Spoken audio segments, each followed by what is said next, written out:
বিএনপির নির্বাচনী প্রচারণা শুরু হতে যাচ্ছে দলের চেয়ারম্যান তারেক রহমানের সিলেট সফরের মধ্য দিয়ে। তিনি আজ রাত ৮টা ১৫ বিমানযোগে সিলেট জেলায় পৌঁছাবেন। গভীর রাতে হজরত শাহজালাল রহমতুল্লাহ আলাইহির মাজার জিয়ারত করবেন এবং কাল সকালে সিলেট আলিয়া মাদ্রাসা মাঠে নির্বাচনী সমাবেশে যোগদান করবেন। পরে দুপুরে মৌলভীবাজার সদর উপজেলার শেরপুর আইনপুর খেলার মাঠে সমাবেশে যোগদান করবেন তারেক রহমান। যাত্রাপথে হবিগঞ্জ জেলার শায়েস্তাগঞ্জ উপজেলায় প্রস্তাবিত নতুন উপজেলা পরিষদ মাঠে সমাবেশে যোগ দেবেন তিনি। তারপর ব্রাহ্মণবাড়িয়া জেলার সরাইল উপজেলার কোট্টাপাড়া ফুটবল খেলার মাঠে নির্বাচনী সমাবেশে যোগদান করবেন এবং পরে কিশোরগঞ্জ জেলার ভৈরব স্টেডিয়ামে নির্বাচনী সমাবেশে যোগদান করবেন।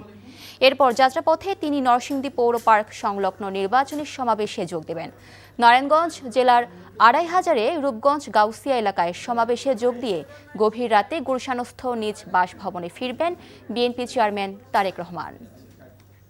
আপনারা ইতিমধ্যে অবগত রয়েছেন যে বিএনপি চেয়ারম্যান